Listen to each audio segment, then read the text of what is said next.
Enter Habs After Dark with Recliner Sports. 3, 2, 1, 0. Well, guys, good evening. It's Devin. Welcome to Recliner Sports and welcome to Habs After Dark. Disappointing loss. I guess there's no real way to, there's no two ways about it, really. That was a disappointing loss. Bit of a backbreaker. The Canadiens, I thought, played a decent game of hockey. I think you probably would want to see a few more shots on goal, a few shots get to the net. But again, I thought they were probably the better team from beginning to end of the game. Again, I'm not going to spend the entire evening or the entire show ranting about the referees, but again, they were absolutely atrocious tonight. Atrocious. I'm not sure I can say that the refereeing was what caused the Canadiens to lose the game. I will say that it probably is the reason why Alexandre Carrier probably won't play again for the rest of this series, because the referees didn't have any level of control of the series. But again, the officiating in the NHL is severely broken. It's a major problem. I don't know what they are even trying to do about it, but the referees just don't seem to understand the game of hockey and how to officiate it, which is too bad. The Montreal Canadiens fall 5-2 to the Washington Capitals. A much closer game than it sounds. Two of those goals were empty netters. The game was tied until about 3.5 minutes left in the game. Andrew Mangiapane scores from Strome and Van Riemsdyk to give the Capitals a 3-2 lead, and then they add empty net goals by Duhaime and Wilson in the last 3 minutes. I'm sure there's going to be criticism of Marty St. Louis for pulling the goalie too early. I'll be curious to see what the other things that Montreal Canadiens fans will sort of grasp upon to be upset about after this game, whose fault it is. As with any other Montreal Canadiens loss, the Canadiens fans are always looking for something to blame and something to fix. But yeah, it is what it is. Again, I thought the Canadiens played better. It certainly wasn't a 5-2 game, but the Canadiens were the better team. They probably didn't get enough shots on goal, but I have no problem with the way they played tonight, other than the finish, I suppose. Randy.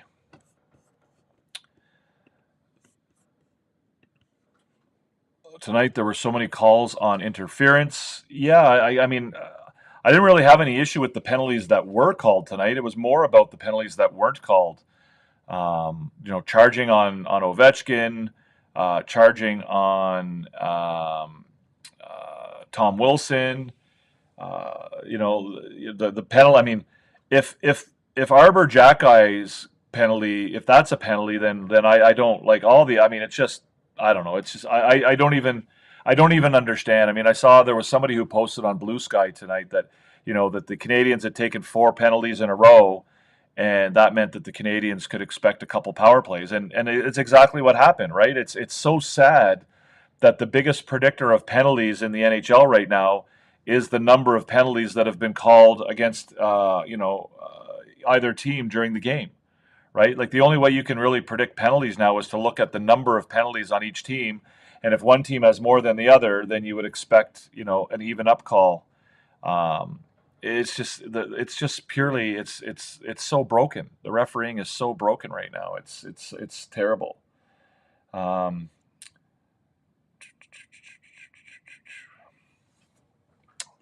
Easy, what's up? Welcome, guys, to the show. If you're not yet subscribed, guys, hit the subscribe button down below, hit the thumbs up, hit the notification bell, all that good stuff. Easy says, good games, Habs giving their all. I'm not a Habs fan, but I'm impressed. Yeah, I think they're playing well. They're getting experience. As I've said before, just being in the playoffs is a bonus for the Canadiens this year. The fact that their young players are learning and getting experience in playoff hockey is a bonus, and I think that's a good thing. Obviously, it's going to be disappointing, if and when they lose.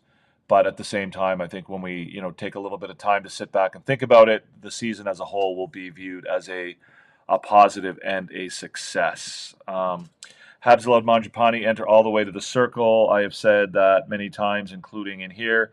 Again, Randy, it happens in hockey, man. The gap control wasn't ideal on that play, um, but it's hard when when they cross at the when the opposing team crosses at the blue line and throws a little bit of a pick. You also have to keep in mind that Carrier was hobbling off the ice after being run over by Tom Wilson, right? So the Canadian defenseman was on his own there. So again, I get that you think that you found the solution to everything, but that's wrong with the Canadiens' defense. But this is a tough play, right? When you're left alone because your defensive partner is essentially out of the play, it's a difficult. You're placed in a difficult situation. Like you can't be up and tight on the attacking forward when your defensive partner is essentially out of the play and can't really contribute. Playoff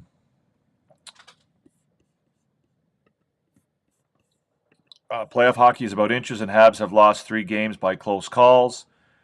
Yeah, I mean, I don't know. I mean, they lost one in overtime. Obviously, I don't know about the close calls per se, but again, it's been close hockey. I don't think any of the games, you would argue. I mean, perhaps the game on Friday, you would argue that the Canadiens were dominant and probably it wasn't that close. But tonight's game was close, and games 1 and 2 were quite close. Perhaps game 1, you would say that maybe wasn't super close and that the Capitals were the better team, but that game, that game went to overtime. So, Montembeault, I think, was a big factor in games 1 and 2. But yeah, it's tough. It's tough. But again, like I said, at the end of the day, the Canadiens are getting great experience playing in the playoffs, and that's worth that's worth a lot. I felt Anderson's penalty where Wilson did soccer move where he allowed himself to fall back. Yeah, yeah, I agree. And again, Anderson came in late, to join. There was already, a Canadian and a Capitals player in contact in there, and Wilson came in late, and Anderson came. I guess I don't. The other one I had a problem with was like why did Wilson not get a penalty for basically grabbing Gallagher from behind, putting him in a headlock and a chokehold, and dragging him to the ice? After there was already a penalty being called on Washington, and meanwhile, just to show that they were going to call something, they put Eller and somebody else in the penalty box for coincidental minors, whereas Wilson basically assaulted, and Gallagher never fought back. He never did. It's just the refereeing is it's just so bad. It's so bad. Tristan. And Ovechkin hit to head of Evans was only 2 minutes. So much for caring for player safety. Agreed. Again, they're and the first period hit on Carrier on the boards, right? Like he skated at full speed from the entire width of the ice. Just because he didn't make full body contact, he injured a player, on that play, and that's charging. Go read the rule on charging. People don't really understand what the rule on charging is. Go read it. It's pretty basic, but it's definitely not applied. Dylan Strome is a very underrated player. Went 3rd overall and is thriving in Washington and Carver. Yeah, this has been his best year. Strome, benefited significantly. I think I'm quite certain I have this right. He was a line mate of Connor McDavid in junior hockey, which I think played a big role in his getting drafted as high as he did. But obviously, he's a good hockey player, and I think this year has been his best as a pro. And yeah, he's looked good in this series. I think Canadiens fans don't understand hockey. Okay, explain to me what you mean. Obviously, Ovi honestly shouldn't have been 5. Yeah, well, I think you're wrong. Doesn't matter whether he tried to dodge him, Jean. He made contact to his head. I don't think you understand the rules. Tell me what the rule says. What does the head contact rule say, Jean?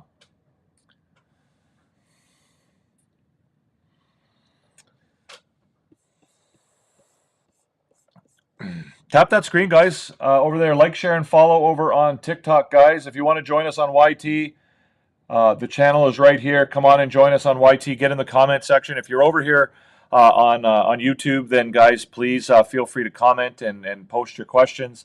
And if you are inclined, then you can also hit the thumbs up button and subscribe if you're not yet subscribed. Jason K. I'm impressed with Habs' performance. Got to put that loss on Marty St. Louis. Can you expand on that, Jason? What is it that Marty St. Louis did tonight that you would say resulted in the Canadiens' loss? And please don't say it's because he pulled the goalie too soon. I don't think that's. I think that's kind of silly if that's what you're trying to imply. Habs held the Caps to 10 shots after 2 periods. I don't think that's accurate. The Capitals had 6 shots in the first period, 11 shots in the second period, and 9 shots in the third period. So I'm not sure what you mean, Randy. Yeah, I agree, Jason. The future is absolutely bright. Tonight you got a bit of a glimpse of it, right? You saw power play goals where the assists went to both Demidov and Hudson. They both had 2 assists tonight. That is definitely a glimpse into the future of this team and what we'll see down the road. I am on Twitch, Jean-Alexandre, on Twitch and YT right now.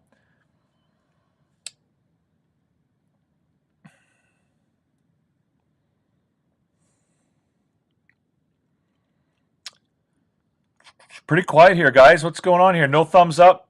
We got 10 people watching on YT. We got 16 people watching on TikTok.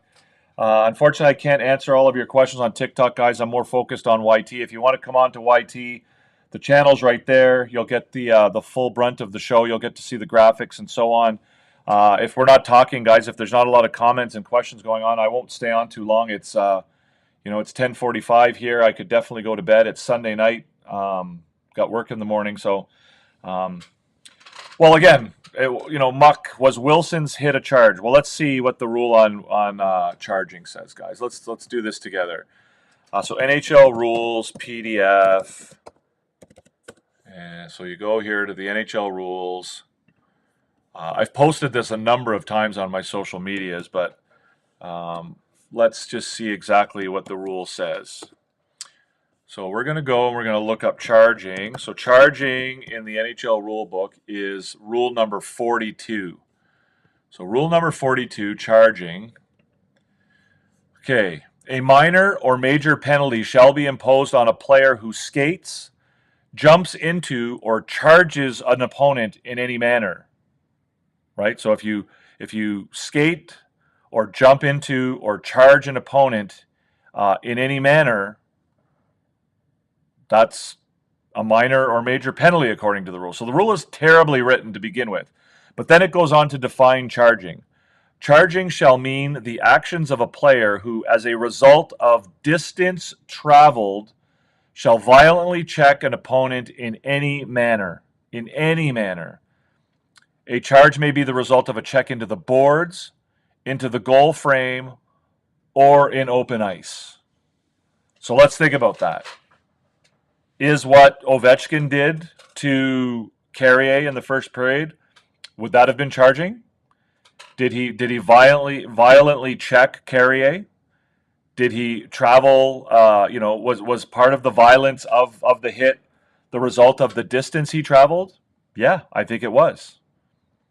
And what about the hit by Wilson on Carrier in the third period? Did he violently check an opponent? Did he travel a distance? I think he did. So, again, I don't think a lot of people really understand what the charging rule is, right? You don't have to jump. You don't have to take X amount of strides. It's not about coasting. It's not like all of these things that we think are charging really aren't. So, I don't know. Like I just don't know what the referees are doing anymore, and it's beyond me to try and figure it out. The Wilson hit changed the game, but the hit was a headshot. I don't know. I don't think it was a headshot. I think it was charging. I think he came from a distance. He hit the player violently. He hit a player who was vulnerable, and that's under Rule 42. That's the definition of charging. L Easy. It's not about this year for the Habs. The Caps are highly favored. I can say that the Habs' future looks bright. I do think that Laine is an issue, though, and it's no coincidence that. What's the issue with Laine, L Easy? What's your issue with him? Again, I'm not a fan of the, again, I think the Laine criticism is largely unfair. But if you're going to tell me that you think that he's lazy or he doesn't work hard enough, you're going to get a lot of pushback from me on that. Matthew Ferguson, pretty good game, I thought. Just a few bad bounces that went against the Habs. Tough luck. Yeah. Between the refereeing and a couple of bad bounces and, probably not enough shots on goal, I think that probably sums up the game for the most part. But yeah, it is what it is. Kartik, welcome back, Kartik. What happens Wednesday? I'm really happy about how the season plays out. Future looks bright. Is the game on? Yeah, the game's on Wednesday, I guess. Yeah, I'm happy to. I think it's been a productive and a positive season for the Canadiens, regardless of how this series ends up. I'm happy with the way they've played in the playoffs, and I'm happy with the fact that they're even in the playoffs. So, obviously it's going to stink when they get knocked out, especially for the players. But like you say, it's the season's played out quite well. They've improved, they've developed. They were significantly better than last year. And I think that, making the playoffs this year was probably not in the plans. This was, above and beyond what they would have hoped to achieve this year. I believe refs let these hits slide in the playoffs, but they will call them in the regular season. Well, again, that's fine, Muck, but why? Why are they not calling them in the playoffs? And then why are they calling such minor contact? They talk about, trying to protect the players from headshots and from concussions, but they're allowing these things to happen, whether, in the playoffs or otherwise. But then they're calling like little minimal contact, like, Arbor Jackey's penalty in the first period. It's just, there's no rhyme or reason to it. And there's no rationale behind the way the refereeing is done in the NHL. Yeah, again, L Easy. If you're suggesting to me that Patrick Laine doesn't play with heart, you're gonna get pushback from me. I think that's an uninformed opinion. I think it's an unfair opinion. I think it's a bit of an ignorant opinion, right? Like if you're equating mental health and struggles with confidence and mental health with a lack of heart. I think that's ignorant. I think it's ignorant, and I hope you don't take that the wrong way. But again, if you're of the belief that Patrick Laine doesn't have heart, then what I suspect you're doing is you're listening to the narrative that's being put out there by certain members of the media, particularly the francophone media in Montreal, and you're ignoring the now well-known reality that Patrick Laine struggles with mental health, and you're equating mental health and certain issues with a lack of heart, and you're also crediting yourself with the ability to assess another person's effort levels by watching a game on television, which I don't think is something that you're capable of either. So I honestly I'm very passionate about the Patrick Laine narrative and the criticism that he takes for so-called being lazy or not having heart or whatever. And I'm gonna oppose it every time, because people will go around talking about how they value mental health and how mental health is something that we need to get a better grip on and whatever. But when people go around talking about a guy who's very openly spoken about his mental health and his issues around confidence and anxiety and so on. And people are so comfortable publicly accusing him of, a lack of, basically a lack of effort and a lack of integrity, questioning his character.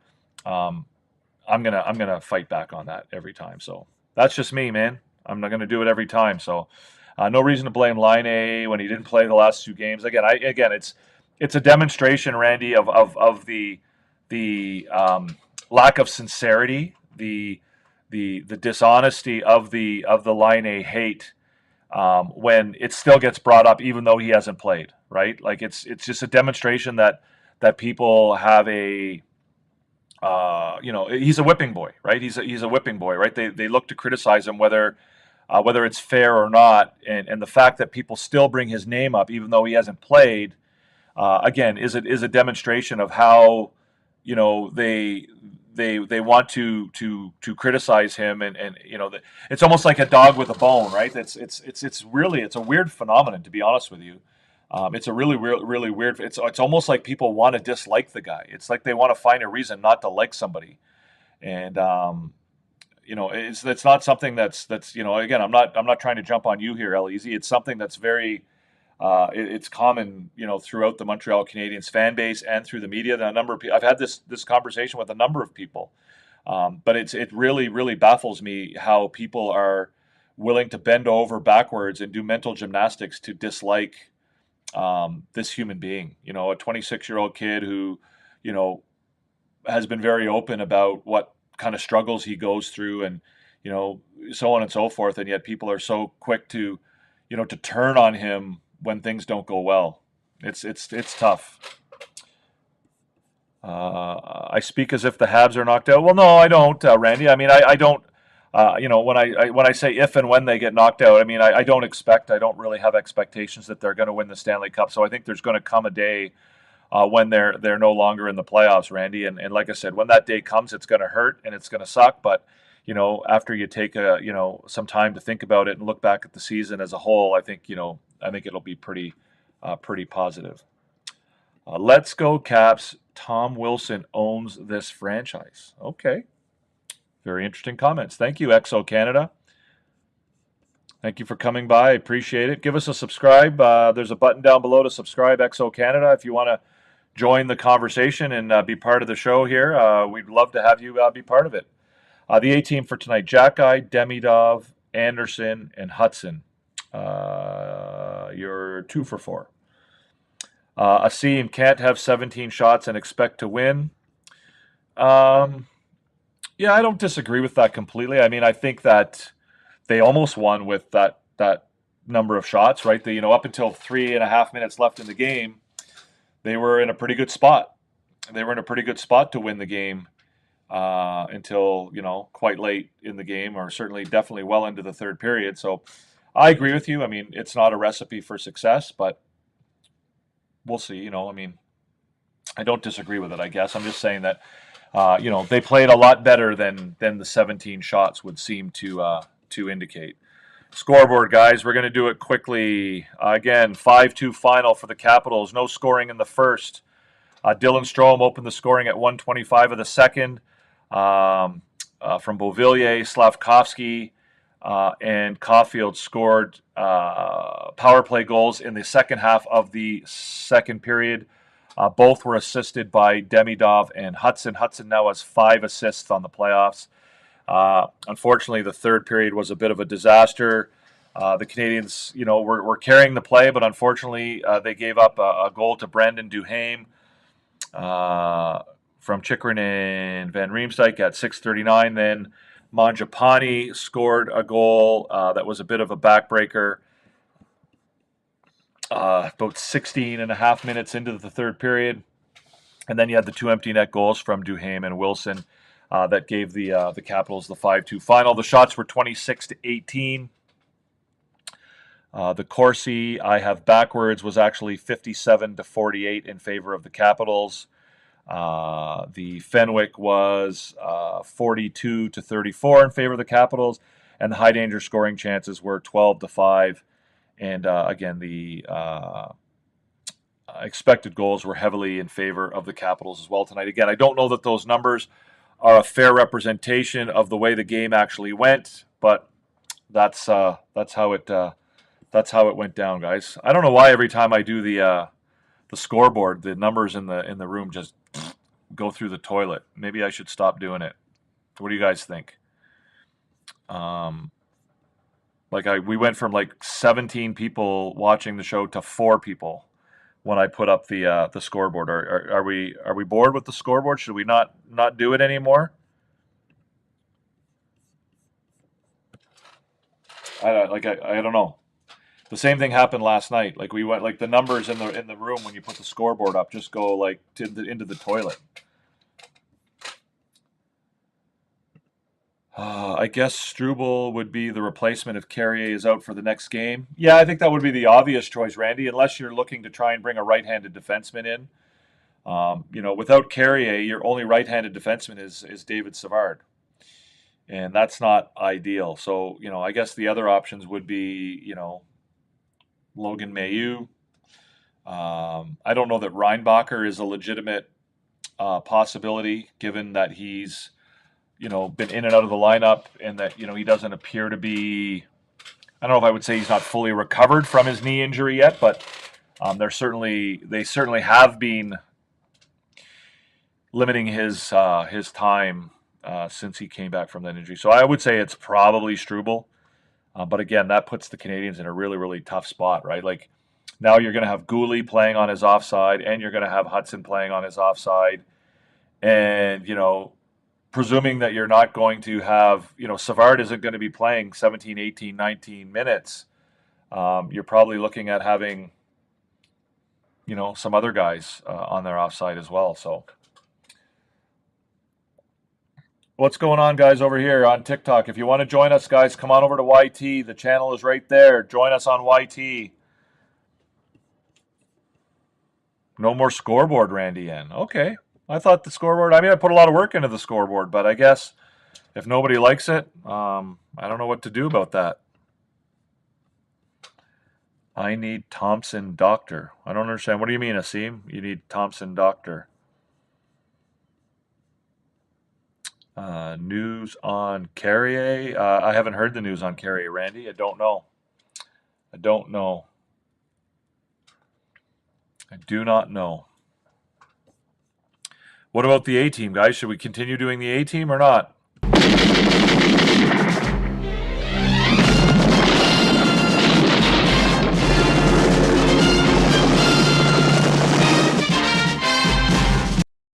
A-team for tonight, guys. Demidov, Hudson, Slavkovsky, and Caulfield. Demidov, again, I thought had a pretty solid game. They're still limiting his ice time to a certain extent. He was on the ice tonight for a grand total of 9:58, so under 10 minutes. His expected goals for led the team at 70.33. Solid game, 2 assists on the power play. Lane Hudson, similar situation. His, obviously more ice time. He didn't get as much ice time as he did in previous games because of all the penalty killing that the team had to do. So he finished with a expected goals percentage of 61%. But he was also on the ice for a number of scoring chances and high danger chances. Definitely led the team in that category. Slavkovsky, again, I thought had a really, really solid game. Really good job winning battles on the boards. Very impressive game for him. I think he's, again, it's going to be a matter of him doing that on a regular basis, but he's certainly showing a lot in this series, specifically in the last 2 games. And Cole Caulfield with the goal. Again, there's a few guys who could be in that last spot. I thought Caulfield had a solid game again tonight. Obviously not as many shots on goal. I think he had 11 in the game on Friday. Tonight he had, how many shots on goal did he have tonight? Just 2. But scored a goal. So yeah, those are the members of the A-team for tonight, guys. If you agree, let me know. If you disagree, if there's guys on there that I've picked that you don't like or don't think should be there, let me know. And if there's guys that I've left off that you think should be on there, you can let me know that as well. But yeah, I do appreciate the feedback, guys.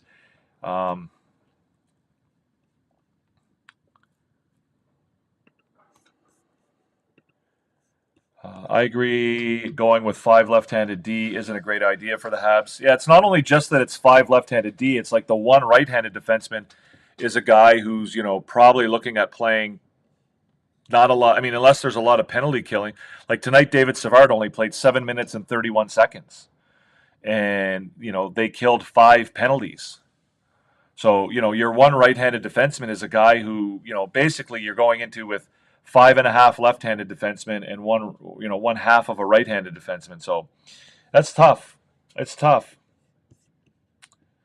All the A team are the point getters. Well, yeah, I guess so. But they're also the ones who were, the best defensive players. Are the ones who created the most opportunities and allowed the fewest opportunities when they were on the ice as well. Tristan F. Maybe switch up the scoreboard or something else and see if the internet likes that more. Yeah, I don't know what to do, Tristan. I don't know what to do about it. Muck, would you take Demidov off PP1 if Laine comes back? I don't know what I would do, Muck. I don't know what I would do about that. Probably not at this stage. He looks like he belongs there. Maybe, again, I think the Canadiens would like to have 2 solid power play units. Any team would. So, putting Laine on that second power play unit would again, it depends on what kind of, state Laine is when he comes back. Like if he's, I think that you're going to see, hopefully in the offseason, he's going to be able to rehabilitate his leg a little bit and get some of his speed back. And that'll change things a little bit for him. So it'll remain to be seen, I guess. Matthew Ferguson, I would keep both the scoreboard and the A team. They are good talking points and get the people engaged in the conversation.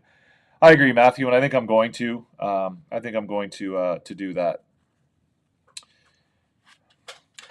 If you're over on TikTok, guys, join us on YT. Open up your YT app and go to Recliner Sports 4 right there. If you come on over here, you can get in and you can ask your questions over here, guys. Habs missed their starter. Dobesh isn't ready. Yeah, I don't agree with that assessment, Cheese Wizard. I don't think you can put the loss tonight on Dobesh. He made some fantastic saves. He kept the team in the game. He gave them every opportunity to win. With him in the nets, the score was 3-2. The only goal you could really say he, could have, should have stopped, or again, was the third goal, the Mangiapane goal.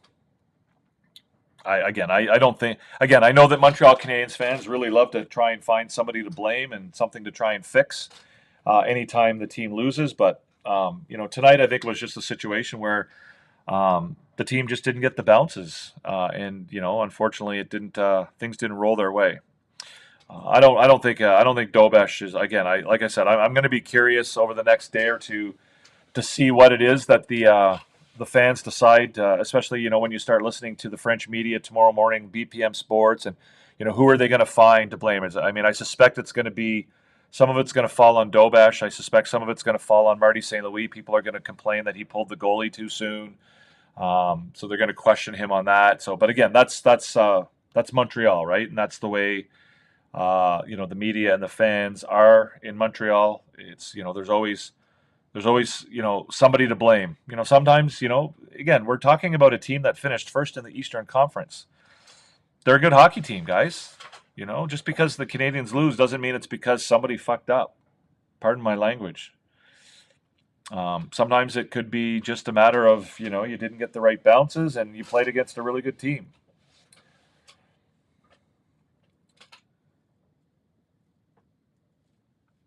Yes, Randy, that was the goal I'm talking about, the Mangiapane goal. But again, the situation was exacerbated by the fact that, they were short a defenseman essentially on that play. I think that was the goal that was the one where Carrier got. Maybe it was the previous goal where Carrier got hurt. I don't remember. Anyways, it doesn't really matter. But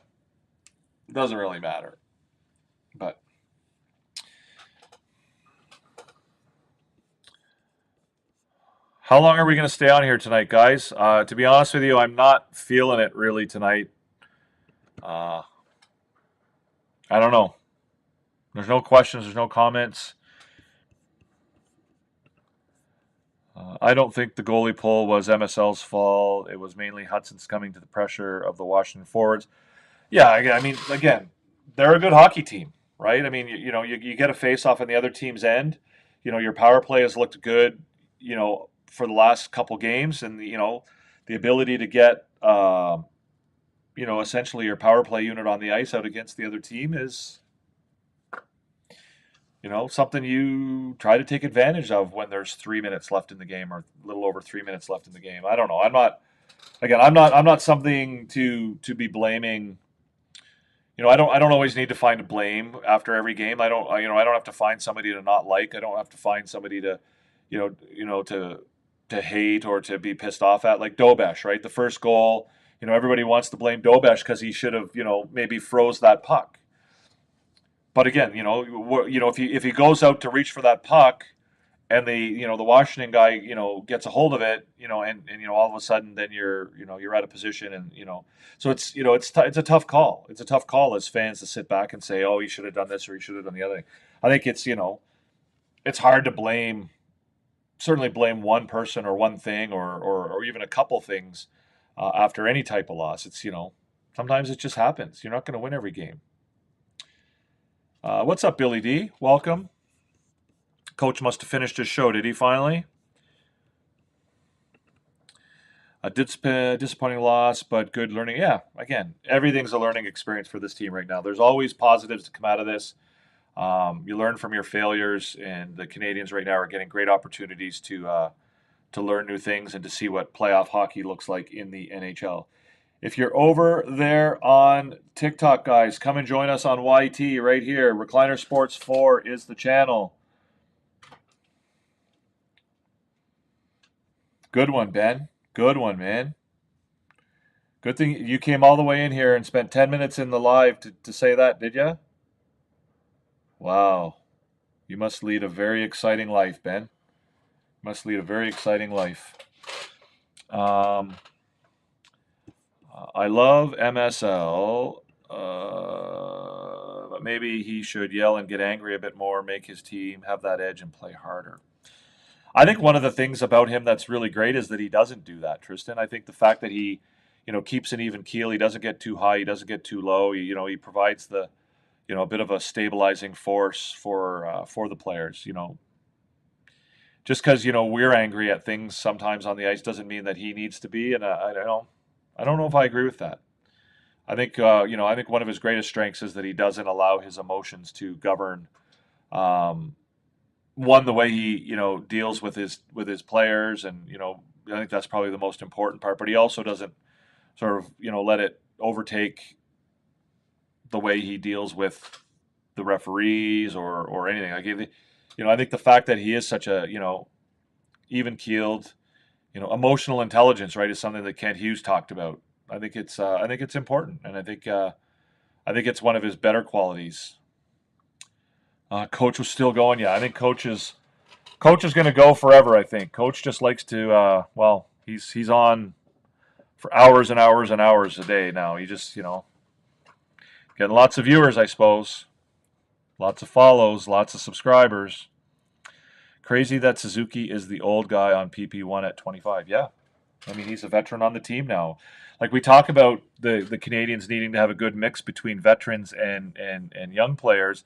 But, Suzuki now is in that category, right? Suzuki, I don't think we can look at him as a young player anymore. He's an experienced veteran, and he can play that role on this team. Caulfield is getting into that realm, and, there's guys now who are, still young age-wise, but have a lot of experience. Caden Gooley, right? Caden Gooley's played, well over 100 games in the NHL now, probably closer to he's probably 200 in some games, right? Gooley DB. Caden Gooley has now played 169 NHL games, right? Like he's only 23, but he's got, a lot of experience under his belt now. But when the Capitals scored to make it 3-2, we lost all heart, all passion. We need to get hyped up. I didn't. Again, again, this is one of my pet peeves. I don't understand how people think that they're able to quantify or to assess a hockey player's passion and heart by watching them through a television screen. Like, what do you mean they lost all passion and all heart? I don't get that. You think you just said, oh yeah, I don't really care anymore. They just scored. It's 3-2. Well, whatever. We're not gonna try anymore. Whatever. Like, do you think that's what happened, Tristan?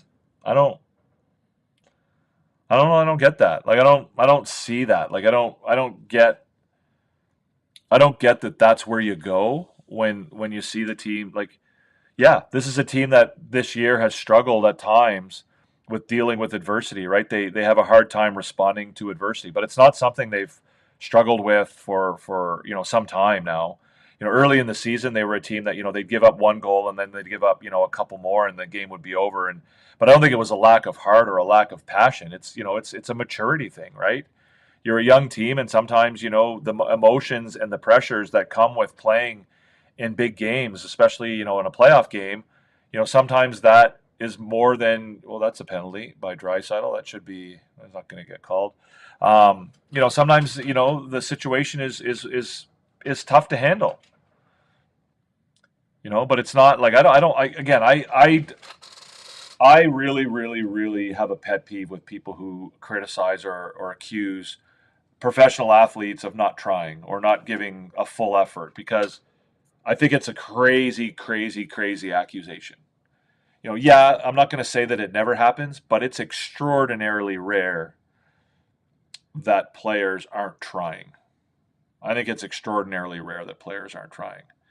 And, I think we as fans really underestimate and have a lack of knowledge about what really goes on and what's involved with playing a professional sport, and how thin that line is between looking good and looking bad, and that that it's unfair to sort of suggest that somebody's not really trying, because realistically they're all trying. um, can you get frustrated? Can you get down? Can you get whatever that can get misconceived or perceived as a lack of effort? Yeah, sure, that happens. But to suggest that somebody is actually going out on the ice and saying, you know what, I'm not really going to give my best right now. I'm not really going to try. It's I don't do that. I don't believe in that. Philippe Drolet. Bonjour, Philippe. I think you're new here. Bienvenue, Philippe. Um, Such a frustrating game. Arbor played well. Yeah, I thought Arbor played well. I think he's done well to step into the lineup. I had my concerns that he might struggle given that he hadn't played in so long prior to coming back into the lineup. But I thought he's done fine. He hasn't played a ton of minutes, but I think he's done just fine. I have no problem with the way he's played. Matheson had a great night on the PK. I was really impressed with his game. Yeah, I think the PK in general was really good tonight. I thought Savard played well on the PK. Yeah, the PK as a whole did their job tonight. What was it? 0 for 5, I think, on the power play for Washington tonight. Maybe you've answered before, but what did you think about the OV hit on Jake Evans? Do you think it should have been more than 2? I don't know. I don't know whether it should have been. I mean, he definitely made contact with the head, but it's Ovechkin. Ovechkin gets away with a lot, and I don't think it was malicious. And in that sense, I think the referees were kind of willing to let it go. Like, it's not like he, it was a bit of a bang bang play. Like it happened very, very quickly. So in that sense, I think the referees were prepared to not sort of throw the book at him. I don't know. I think if it was, the other way around, or if Jack-I had hit Ovechkin that way, I think they probably would have had a little bit of a closer look at it. But it is what it is. I don't know. Like, Ovechkin's going to get the benefit of the doubt, and I think he is a pretty reckless guy on the ice, and we saw that tonight, right? We saw a few instances where he just kind of goes out there and throws hits without giving much thought to the consequences. And typically he gets away with it, so that's kind of why I think he does it. I don't know. I mean, I think if you go by the letter of the law, I'd want to see the replay again. I haven't seen a ton of replays. I'd want to see the replay again to make a better assessment, but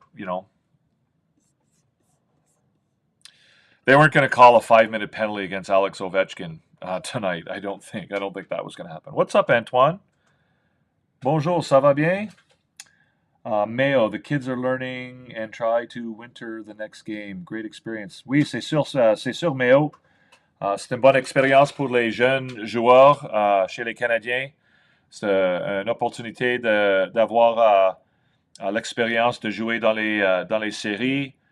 C'est une expérience qu'on n'a pas ce- au début de la saison. Si j'aurais dit que le Canadien serait dans les séries, euh, je pense que tout le monde me dirait que j'étais fou. Mais c'est une bonne expérience pour les jeunes. Euh, même si on ne gagne pas, c'est une bonne expérience. Ils vont avoir l'opportunité de prendre cette expérience dans les années prochaines. Quand ils sont dans les séries dans les années prochaines, et les expectations vont être plus élevées. Ils vont avoir cette expérience. Ils vont pouvoir utiliser cette expérience pour mieux jouer. Ils vont savoir comment ça semble ou euh, comment on doit jouer pendant les séries, comment ça sent être dans les séries, toutes les choses comme ça.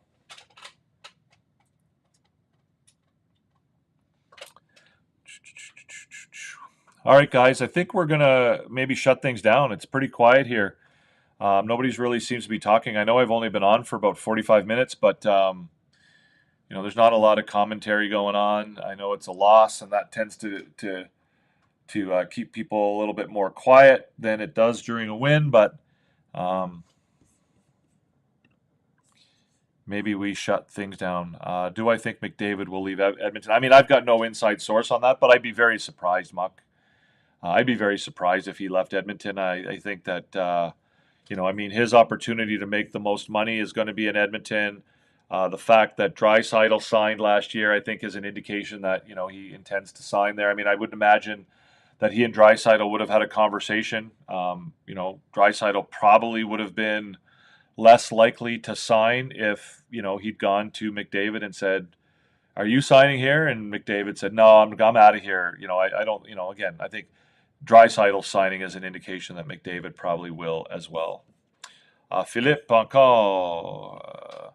What do I think about the Caps' first goal? I'm playing if and buts, but I really feel like Dobech played it really badly and feel like Montembeault would have saved it. Yeah, I mean, it's a tough call, Philip. I mean, it's easy to say that he should have played it, and I mean, I said it at the time, but at the same time, if he decides to extend himself and try and reach out for that puck, the Washington player is right there. And so he's probably looking at it thinking, I've got to basically protect my net as best as I can. And,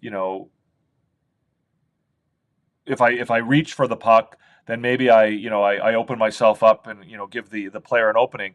The reality is, he did make the initial save, and it was the secondary guy who came in, I believe, and scored it on the rebound. Am I remembering that right? Or my brain isn't the best anymore, but I think I'm remembering that right.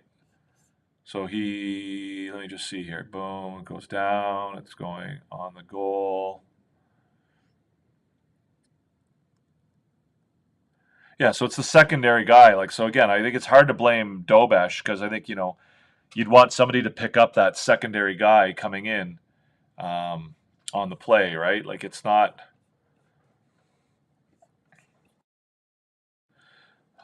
So yeah, I don't know. I get it. I get it. It definitely was confusing, but I mean, from his perspective, I think you got to think that he's thinking like, I've got to protect the goal, and if I reach for it or if I poke check for it, then I'm opening myself up.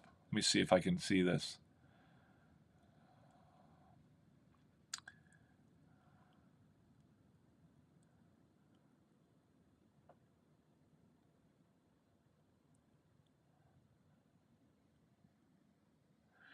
Yeah, I think who's the defenseman there? Who's the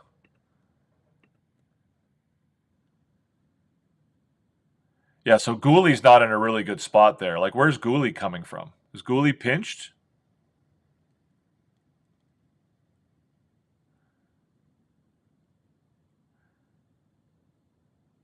Yeah, Gooley got caught behind the opposing team's net in the in the offensive zone. Yeah, I don't. I mean, I don't know. I get it. I mean, I definitely yelled at the screen. You got to freeze that, but it's tough. No worries, Billy D. Well, he could have froze it, but again, if he reaches out to freeze it and Beauvillier gets it, then Beauvillier goes in all alone, right? But I get it. It wasn't. I mean, I'm sure he would play it differently if he had the opportunity. But I mean, if the Canadiens, coverage on that play was a little bit better, or if I don't know. I don't know what to say. Anyways, guys, I think I'm going to end the show there. I do appreciate everybody for coming. Thank you so much, guys. Thanks for your contributions. Canadiens lose 5-2. The series now sits at 3-1 in favor of the Capitals. Game 5 will go in Washington on Wednesday. The Capitals will look to end the series there. The Canadiens will have an opportunity to see if they can extend it further, but that's it for tonight. I appreciate everybody. Thank you so much, gang, for coming. Thank you for your contributions, for your questions, your comments, whether it's on TikTok or YT.